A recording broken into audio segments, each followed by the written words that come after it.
India में हमारे पास गुजराती, मारवाड़ी, सिंधी जैसी कुछ कम्युनिटीज है जो बिजनेस में अपने झंडे गाड़ चुकी है। तो आइए इस वीडियो में हम मोहनीश पाबराई की बुक दी धंधो इन्वेस्टर से जानते हैं कि इन कम्युनिटीज के पास ऐसा कौन सा फॉर्मूला है जो बिजनेस में उन्हें इतना रिच बनाता है। आपने स्टॉक मार्केट में सुना होगा कि हाई रिटर्न चाहिए तो आपको हाई रिस्क लेना पड़ेगा, लेकिन गुजराती कुछ अलग सोचते हैं। उन्हें तलाश होती है एसिमेट्रिक अपॉर्चुनिटी वाले बिजनेस की, जिसमें अगर वो जीते तो बहुत फायदा हो और अगर फेल हो तो उनको कुछ खास फर्क ना पड़े, यानी कि heads I win, tail I don't lose much. और यही है क्लासिक धंधो स्टाइल। कि आप जानते हो, अमेरिका में रहने वाला गुजराती एक एवरेज अमेरिकन से भी ज्यादा कमाता है। अगर हम देखें तो यूएस की सिर्फ 1% पॉपुलेशन ही इंडियन है और इसी 1% में थोड़े से है गुजराती पटेल। लेकिन हैरान कर देने वाली बात यह है कि इतने थोड़े लोग ही अमेरिका के 50% से ज्यादा मॉडल बिजनेसेस के मालिक है। तो सबसे पहले जानते हैं कि पटेल्स अमेरिका पहुंचे कैसे और क्यों उन्होंने मॉडल बिजनेस को ही चुना। जैसे ज्यादातर लोग गांव से खेती छोड़कर शहर आते हैं, क्योंकि हर जनरेशन के बाद होने वाले जमीन के बंटवारे में एट दी एंड बहुत कम या ना के बराबर जमीन बचती है। और इसी रीजन से कुछ गुजराती पटेल्स का ग्रुप बिजनेस करने के लिए युगांडा चला गया और वहां उन्होंने बहुत अच्छा बिजनेस किया और अच्छी खासी वेल्थ भी बनाई। लेकिन तभी 1972 में युगांडा में एक डिक्टेटर पावर में आया, जिसने गुजराती पटेल्स की तरक्की देख के उनकी सारी दौलत छीन ली और उन्हें युगांडा से निकाल दिया। अब इस सिचुएशन में युगांडा से निकाल दिए पटेल्स को कोई नई जगह और बिजनेस की तलाश थी। इसलिए कुछ पटेल्स अपनी बची कुची वेल्थ लेकर यूके, कनाडा और अमेरिका में जाकर सेटल हो गए। पर क्योंकि गुजराती पटेल्स ज्यादा पढ़े लिखे नहीं थे, इसलिए जब 1973 में वो अमेरिका पहुंचे तो उस ब्रोकन इंग्लिश के साथ अमेरिका में व्हाइट कॉलर जॉब करना उनके बस की बात नहीं थी। और तभी अरब के कुछ देशों में कॉन्फ्लिक्ट की वजह से अमेरिका में ऑयल क्राइसिस भी चालू था, जिसकी वजह से पेट्रोल के दाम बहुत बढ़ गए थे। लोगों ने घूमना फिरना और ट्रैवल करना बंद कर दिया था। As a result motel business यानी हाईवे पे बने 20 से 25 कमरे वाले छोटे होटल्स की हालत काफी खराब थी और बहुत से मोटेल ओनर्स अपने मोटेल बिजनेस बेचने लगे थे, जिससे मोटेल्स की प्राइस गिर के बहुत सस्ती हो गई थी। और जो मोटेल बिजनेस खरीदना चाहते थे, बैंक उनको 90% लोन दे रही थी। और युगांडा से निकालने के बाद पटेल्स के पास ना ही बहुत ज्यादा सेविंग थी और ना ही रहने के लिए घर। तो इन गुजराती पटेल्स ने 90% लोन बैंक से लेकर और अपनी बची कुची सेविंग्स का डाउन पेमेंट करके मोटेल खरीदे। उनको पता था कि ये प्रॉब्लम टेम्पररी है, थोड़े टाइम बाद जब मार्केट की हवा बदलेगी तो सब फिर से नॉर्मल हो जाएगा। पटेल्स के पास रहने के लिए घर नहीं था, तो मॉडल के एक कमरे में उनकी फैमिली रहती और मॉडल के स्टाफ को निकाल के वो घर के फैमिली मेंबर्स ही मोटेल का कामकाज करने लगे। तो इस तरह उन्होंने मोटेल बिजनेस को एक लो कॉस्ट बिजनेस में कन्वर्ट कर दिया ताकि वो इस क्राइसिस में सर्वाइव कर सके। फाइनली ऑयल क्राइसिस खत्म हो गए और मोटेल से पटेल्स को अच्छा खासा प्रॉफिट होने लगा और देखते ही देखते वो मोटेल बिजनेस के मालिक बन गए। ये स्टोरी बहुत ही इंपॉर्टेंट है धंधो फ्रेमवर्क समझने के लिए। तो आइए समझते हैं क्लासिक धंधो फ्रेमवर्क के वो 6 रूल्स जिन्हें फॉलो करके गुजराती और मारवाड़ी कम्युनिटीज इतनी रिच बनती है। Rule number 1, buy existing business. जैसा कि हम सब जानते हैं कि किसी भी बिजनेस को स्टार्ट करने में बहुत टाइम लगता है और इतने एफर्ट लगाने के बाद भी ये जरूरी नहीं कि आपको उस बिजनेस में अच्छा प्रॉफिट हो। इसीलिए पटेल्स ने एग्जिस्टिंग मॉडल बिजनेस को ही खरीदा। वो इनोवेशन करने नहीं गए, क्योंकि इनोवेशन करने से पहले जरूरी है कि आपके पास थोड़ा बहुत कैपिटल हो, जिससे आपने लगाए पैसे डूब जाए तब भी आपको कुछ खास फर्क ना पड़े। यानी नई नई कंपनी के स्टॉक खरीदने से बेहतर है आप उस कंपनी में इन्वेस्ट करें जो कंपनी सालों से एग्जिस्ट करती हो, जिनकी मार्केट में अच्छी पोजीशन हो और जिनका बिजनेस मॉडल सही तरीके से काम कर रहा हो। Rule number 2, buy businesses with ultra slow rate of change. Warren Buffett कहते हैं कि change is enemy of investment. इसीलिए हमें ऐसे बिजनेस में इन्वेस्ट करना चाहिए जिसका रेट ऑफ चेंज बहुत ही स्लो हो। फॉर एग्जाम्पल, कोका कोला और मैकडोनाल्ड्स आज से 20 साल पहले थे, आज भी है और बहुत ज्यादा चांसेस है कि आने वाले 20 साल के बाद भी वो मौजूद होंगे। लेकिन दूसरी तरफ अगर हम बात करें टिकटॉक, फेसबुक, नेटफ्लिक्स जैसी टेक्नोलॉजी कंपनी की, तो उनका कुछ कहा नहीं जा सकता, क्योंकि टेक्नोलॉजी कंपनी का रेट ऑफ चेंज बहुत हाई होता है। आज से 20 साल पहले हम ऑरकुट और याहू यूज करते थे, आज हम फेसबुक यूज करते हैं। क्या पता आने वाले सालों में गवर्नमेंट पॉलिसीज चेंज हो जाए जिससे कोई और प्लेटफॉर्म बूम में आए। इसीलिए अपना कैपिटल उसी कंपनी में इन्वेस्ट करो जिसमें रातों रात चेंजेस होने के चांसेस ना के बराबर हो, क्योंकि इन्वेस्टमेंट का फर्स्ट रूल है safety of capital. Rule number 3, focus on arbitrage. मान लीजिए कोई साड़ी मुंबई में 15,000 में मिल रही है, लेकिन वही सेम साड़ी सूरत में 10,000 में मिलती हो।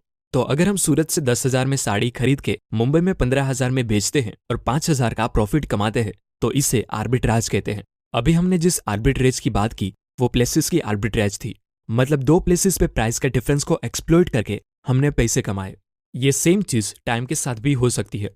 फॉर एग्जाम्पल, गोल्ड की कीमत आज 50,000 रुपए है और महीने बाद ये गोल्ड 55,000 का होने वाला है। तो ऐसे में हम 1 महीने बाद गोल्ड सेल करके प्रॉफिट अर्न करते हैं, तो उसे आर्बिट्रेज ऑफ टाइम कहेंगे।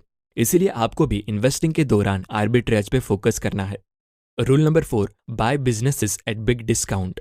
वॉरेन बफेट कहते हैं, जब लोग लालची होकर इन्वेस्ट कर रहे हो तब आप थोड़ा डर जाओ, और जब सब लोग डर कर अपने स्टॉक सेल कर रहे हो तब आप थोड़ा लालची होकर उन स्टॉक्स को सस्ते में खरीद लो। इस तरह आपको स्टॉक तब बाय करने चाहिए जब मार्केट डिस्ट्रेस कंडीशन में हो। फॉर एग्जाम्पल 1987, 2008 या फिर रिसेंटली कोविड सिचुएशन में स्टॉक मार्केट बहुत ही नीचे चला गया था। अगर आपने उस टाइम मार्केट में इन्वेस्ट किया होता तो अभी आप अच्छे खासे प्रॉफिट में होते। इन्वेस्टिंग करते वक्त आपको कंपनी के वैल्यूएशन पर ध्यान देना चाहिए। जब कंपनी या इकोनॉमी खराब हालत में होती है तब कई बार अच्छी कंपनी सस्ते वैल्यूएशन पर मिल जाती है। जब कंपनीज किसी शॉर्ट टर्म प्रॉब्लम में फंस जाती है तब लोग उन कंपनीज के शेयर्स बेच देते हैं, जिससे वो बिजनेस सस्ते वैल्यूएशन पर मिल जाता है। यहाँ पर हम किसी एरे गेरे बिजनेस की बात नहीं कर रहे हैं, हम बात कर रहे हैं वो बिजनेस की जो फंडामेंटली स्ट्रांग हो और जिन्हें आप समझते हो। अगर वो बिजनेस किसी शॉर्ट टर्म प्रॉब्लम की वजह से खराब हालत में है और आप उस बिजनेस के लॉन्ग टर्म परफॉर्मेंस के बारे में कॉन्फिडेंट हो, तब आप उस बिजनेस में इन्वेस्ट कर सकते हो। एक बात याद रखो, इन्वेस्टमेंट या बिजनेस में मिलने वाले रिटर्न्स आप कितने ज्यादा मार्जिन से स्टॉक बेच रहे हो उस पे नहीं, लेकिन कितने ज्यादा डिस्काउंट पे स्टॉक खरीद रहे हो उस पे डिपेंड करता है। फॉर एग्जाम्पल, किसी प्रॉपर्टी का प्राइस अगर 1 करोड़ रुपीस है और उसे आप 80 लाख में खरीद रहे हो तो बाय करते टाइम ही आपका 20 लाख का प्रॉफिट हो गया। Rule number 5, buy businesses with moat. अगर आप किसी भी बिजनेस में अपना पैसा लगा रहे हो तो आपको ये पता होना चाहिए कि आपके बिजनेस में वो कौन सी खास बात है जो उसको अपने कॉम्पिटिटर से बेटर बनाती है, जिसे ऑथर मोट कहते हैं। मोट मतलब किले की बड़ी बड़ी दीवारों के नजदीक बनाई हुई खाई, जिससे दुश्मन के अंदर आने के चांसेस ऑलमोस्ट ना के बराबर हो जाए। बिजनेस में मोट कई तरह के हो सकते हैं, जैसे कि इंडिया में आप आईआरसीटीसी जैसा कोई दूसरा रेलवे नेटवर्क नहीं बना सकते, भले ही आपके पास कितने भी पैसे क्यों ना हो, क्योंकि उसे गवर्नमेंट ने प्रोटेक्ट करा है। एग्जाम्पल के तौर पे आपकी किराना स्टोर है तो कोई भी आके आपके स्टोर के सामने दूसरी स्टोर खोल सकता है, क्योंकि उस पे गवर्नमेंट का कोई कंट्रोल नहीं है। लेकिन अगर आपकी कंपनी सिविल एक्सप्लोजिव माने गोला बारूद बनाती हो तो कोई भी एरा गेरा आके बम बनाने की फैक्ट्री नहीं लगा सकता, क्योंकि गवर्नमेंट ने कुछ ही कंपनीज को इसका लाइसेंस दिया हुआ है और ऑलमोस्ट ना के बराबर चांसेस है कि वो किसी नई नई कंपनी को बम बनाने की परमिशन दे। तो एक तरह गवर्नमेंट कुछ इंडस्ट्रीज को कंपटीशन से बचाती है और मोट की तरह काम करती है। ब्रांड इमेज, पैटेंट और डिस्ट्रीब्यूशन नेटवर्क भी एक तरह के मोट ही है। जैसे कोई नई नई कंपनी के हैंड सैनिटाइजर कुछ खास नहीं बिकेंगे, लेकिन वही हैंड सैनिटाइजर अगर रैकेट अपने ब्रांड डेटोल के अंडर बेचे तो खूब बिकेंगे, क्योंकि उनके पास पहले से ही ब्रांड इमेज का मोट है और कोई नई कंपनी के लिए उसे तोड़ना मुश्किल होगा। तो कोई भी शेयर खरीदने से पहले आप खुद से पूछिए कि क्या आपकी कंपनी के पास कोई कॉम्पिटिटिव एडवांटेज है भी या नहीं। Rule number 6, bet heavily when odds are in your favour. चलो एक बेट लगाते हैं, हेड्स आया तो आपके पैसे डबल हो जाएंगे और अगर टेल आया तो आपने लगाए पैसे 0 हो जाएंगे। इस सिचुएशन में आप सिंगल बेट पे कितने पैसे लगाओगे? ऑथर ने एक फॉर्मूला बताया है जिसे कैली फॉर्मूला कहते हैं, जिसके हिसाब से इस सिचुएशन में आपको 20% पैसे सिंगल बेट पे लगाने चाहिए। कैली फॉर्मूला के हिसाब से जब भी आपकी प्रॉफिट होने की प्रोबेबिलिटी ज्यादा हो तब आपको दबा के इन्वेस्ट करना है।